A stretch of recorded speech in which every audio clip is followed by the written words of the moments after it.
दोस्तों जियो financial service की बात करें तो स्टॉक ने आज कमाल ही कर दिया। स्टॉक ने आज 295 की हाई बना दी है। यानी स्टॉक 300 तक जाने को तैयार हो चुका है। और ये जो तूफानी तेजी आई है उसके पीछे वजह यह है कि पेटीएम का वॉलेट बिजनेस खरीद सकता है जियो फाइनेंशियल सर्विस, और इनकी बातचीत चल रही है। जैसे कि आपको पता ही होगा कि पेटीएम डूबने की कगार पे इस समय दिखाई दे रहा है। लगातार शेयरों की प्राइस गिर रहे, लोअर सर्किट लग रहे। ऐसे में वो अपने बिजनेस को बेचना चाहते हैं। और जियो फाइनेंशियल सर्विस जो अभी इस समय देखें तो डिजिटल ट्रांजैक्शन में या ऑनलाइन बैंकिंग के बिजनेस में तेज़ी से आगे बढ़ना चाहते हैं। और ऐसे में पेटीएम का जो वॉलेट बिजनेस है वो खरीद सकते हैं, और इसी खबर ने यहाँ पे तूफानी तेज़ी ला दी है। इसके अलावा भी एक बड़ी अपडेट और भी है जिसकी वजह से भी जियो फाइनेंशियल सर्विस में तेज़ी बनी, तो उसको इस वीडियो के माध्यम से समझेंगे। और क्या इस तूफानी तेज़ी के बाद अब यहाँ पे जियो फाइनेंशियल सर्विस में निवेश करना चाहिए? वैसे तो ये स्टॉक मैंने आपको लगातार बताया कि बहुत मजबूत कंपनी है। प्राइस कौड़ियों के भाव में है क्योंकि इसकी पेयर कंपनियों की प्राइस 2000 5,000 के आसपास है। ऐसे में ये इंडिया की तीसरी सबसे बड़ी एनबीएफसी है। प्राइस कम है तो क्या दाव लगाना चाहिए, समझने की कोशिश करेंगे इस वीडियो के माध्यम से। लेकिन फ्रेंड उससे पहले अगर आप पहली बार हमारे चैनल पे आए तो चैनल को सब्सक्राइब कर दीजिए, एक बेल आइकॉन दबा दीजिए ताकि जब भी नया वीडियो बने पहला नोटिफिकेशन आपको मिले। वीडियो पसंद आए तो लाइक से जरूर कीजिए। चलो फ्रेंड्स वीडियो स्टार्ट करते हैं। मैं हूँ आपका दोस्त SB दवे और हमारे अपने चैनल ऑनलाइन कमाई में आपका बहुत बहुत स्वागत है। सबसे पहले बाजार की बात कर ले तो आज बाजार में हमने गिरावट देखी है। 71,731 के स्तर पे 354 पॉइंट की गिरावट थी, यानी 0.49% की गिरावट, लगभग आधा परसेंट की गिरावट थी। तो आज शुरुआत सुबह पॉजिटिव हुई, लेकिन उसके बाद में बाजार में दबाव देखने को मिला और गिरावट हो गई। लेकिन उसके बावजूद भी आज जियो फाइनेंशियल सर्विस ने कमाल कर दिया। लिस्टिंग के बाद पहली बार तूफानी तेजी हमने देखी है। और आप देख सकते हो कि स्टॉक की शुरुआत हुई 256 पर, पॉजिटिव शुरुआत हुई, क्लोजिंग थी फ्राइडे की 253 के आसपास। लेकिन जैसे ही खबर निकल कर आई इसने पूरा माहौल चेंज कर दिया। वैसे ऑल टाइम जो हाई बन चुकी है आज, वैसे लो जो है वो 255 का था इंट्राडे का, और जो हाई बना वो 295 का। एक ही दिन में 40 रुपये का बहुत बड़ा जंप देखने को मिला।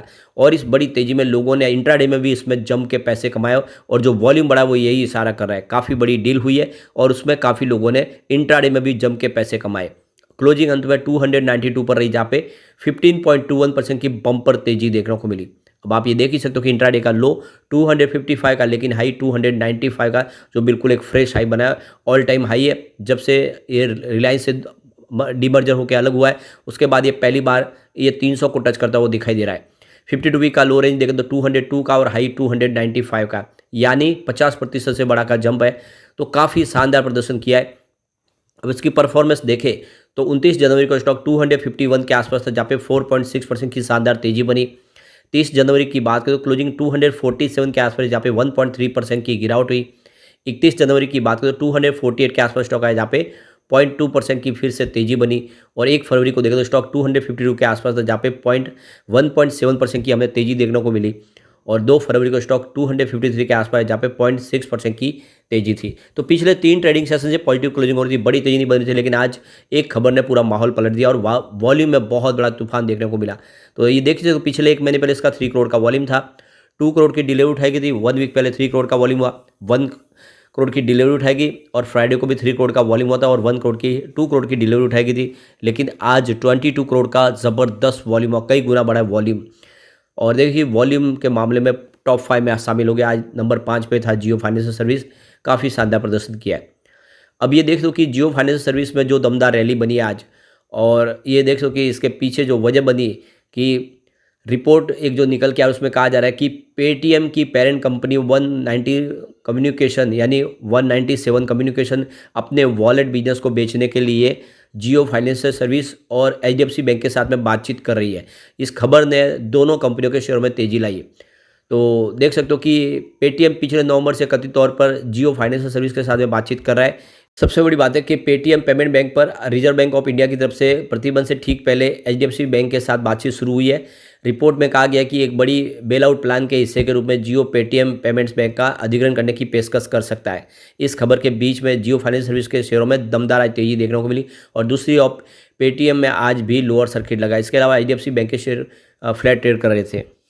तो 4 फरवरी को एक एक्सचेंज फाइलिंग में पेटीएम ने एंटी मनी लॉन्ड्रिंग इक्विटी के लिए कंपनी के और उसके सहयोगियों के और को फाउंडर CEO विजय शेखर वर्मा पर एनफोर्समेंट डायरेक्टर द्वारा किसी भी प्रकार से जांच से स्पष्ट रूप से इनकार किया है।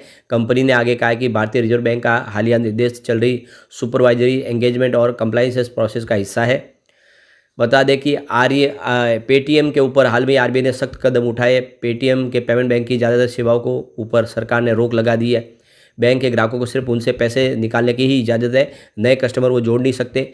और इसने एक पूरा तरह से देखें तो माहौल यहाँ पे बदल दिया है।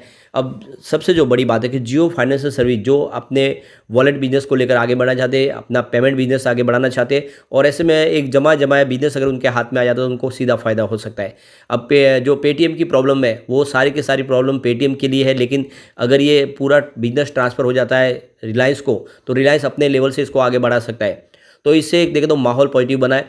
और इस समय जो ज़रूरत है जियो फाइनेंशियल को भी कि उनको एक अच्छा सा एक प्लेटफॉर्म मिल जाए।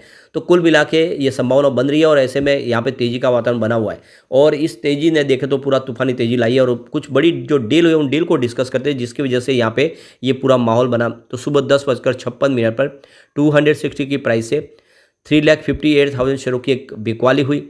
फिर 11:46 पर 270 की प्राइस से 5,36,000 शेयरों की एक शानदार खरीदारी हुई।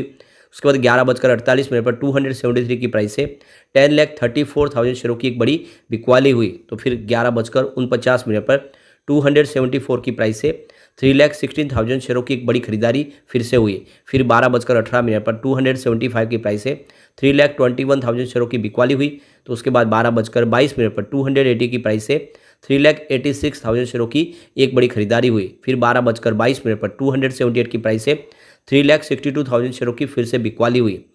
और उसके बाद 12:37 पर 285 की प्राइस से 3,45,000 शेयरों की एक बिकवाली हुई, खरीदारी हुई। और उसके बाद 12:38 पर 285 की प्राइस से 3,81,000 शेयरों की खरीदारी और हुई। उसके बाद 1:08 पर 290 की प्राइस से 5,42,000 शेयरों की एक खरीदारी और हुई। फिर 3:04 पर 290 की प्राइस से 4,01,000 शेयरों की खरीदारी और हुई। तो आप ये क्लियरली समझ सकते हो कि सुबह सुबह इसमें बिकवाली भी हुई है, लेकिन उसके बाद दोपहर के बाद काफ़ी अच्छी खरीदारी हुई और एक तरफा खरीदारी ने यहाँ पे माहौल पॉजिटिव किया और इसमें तेज़ी बनी और स्टॉक 15% की शानदार तेज़ी बनाने में कामयाब रहा। अब यहाँ पे इसके लिए एक पॉजिटिव ट्रिगर और इसको मिला, वो है कि जियो फाइनेंशियल सर्विस 1 तारीख से लार्ज कैप में शामिल हो चुका है। Association of mutual fund India की तरफ से इसको लार्ज कैप इंडेक्स में शामिल किया गया है। अब उससे क्या होगा कि आप समझ सकते हो कि बहुत सारे जो म्यूचुअल फंड्स हैं जो सिर्फ लार्ज कैप में इन्वेस्टमेंट करते हैं, उनका फ्रेश इन्वेस्टमेंट भी जियो फाइनेंशियल सर्विस में शुरू हो चुका है। और ये एक अच्छा मौका था, आज एक अच्छा ट्रिगर मिला तो उन्होंने भी मौके का फ़ायदा उठाया। और ये जो बड़ा वॉल्यूम है इसी बात का इशारा है कि यहाँ पे काफ़ी अच्छी खरीदारी शुरू हुई है, जिससे आने वाले समय इसमें तेज़ी की संभावना और बन सकती है। तो ऐसे में जो लॉन्ग टर्म इन्वेस्टर है उनके लिए बहुत अच्छा मौका है कि जियो फाइनेंशियल सर्विस में खरीदारी कर ले। चाहे ये डील हो कि न हो, लेकिन इसकी प्राइस डेफिनेटली बढ़ेगी। ये 2,000 में जाने को तैयार है। आने वाले 5 सालों में इसकी प्राइस 2,000 हो सकती है आराम से, क्योंकि बजाज फाइनेंस और जो बजाज फिनसर्व दोनों की प्राइस उस लेवल पर है जिस लेवल पे अभी ये स्टॉक बहुत नीचे है, तो उस लेवल पे आराम से जा सकता है। दाव आपको लगाना चाहिए। वैसे कम्युनिटी सेंटीमेंट में यहाँ पे मिक्स रुझान दिखा रहा है। 52% बाय की कॉल है और 48% सेल की कॉल है। तो कुल मिला के पॉजिटिव रुझान तो बना हुआ है। और ऐसे में आज जो खबर है इसने एक माहौल बनाया है। तो लॉन्ग टर्म इन्वेस्टर के लिए अच्छा मौका है कि जियो फाइनेंशियल सर्विस में खरीदारी कर ले। और अगर ये डील हो जाती है तो जियो फाइनेंशियल सर्विस को एक बना बनाया पूरा मार्केट मिलेगा और इससे प्राइस इसकी बढ़ सकती है। लेकिन फ्रेंड, कोई भी इन्वेस्टमेंट करने से पहले अपने फाइनेंशियल एडवाइजर के बारे में ले ले या अपना खुद का रिसर्च करे, क्योंकि मैंने वीडियो आपके एजुकेशनल पर्पज़ के लिए ही बनाया। वीडियो पसंद आए तो लाइक शेयर जरूर कीजिए और चैनल को सब्सक्राइब कर दीजिए। Thank you friends.